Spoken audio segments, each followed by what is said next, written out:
कुणाची शिवसेना खरी आणि कुणाची राष्ट्रवादी खरी हे जनतेनं दाखवलं। पुण्यातील कार्यक्रमातून अमित शहांचा ठाकरे आणि पवारांवर निशाणा। महायुतीच्या तीनही नेत्यांकडून अमित शहांचा लोहपुरुष असा उल्लेख। शहा पोलादी विचारांचे डॅशिंग गृहमंत्री। एकनाथ शिंदेंकडून शहांची स्तुती।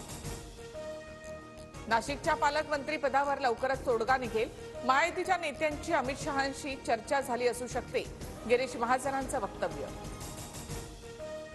परळी आणि शिरसाळ्यामध्ये मुंडे समर्थकांनी सुरेश धसांना काळे झेंडे दाखवले।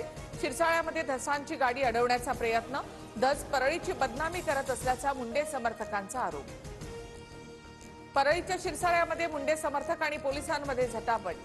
धसांची गाडी अडवण्याचा प्रयत्न करणाऱ्या मुंडे समर्थकांना पोलिसांनी ताब्यात घेतलं।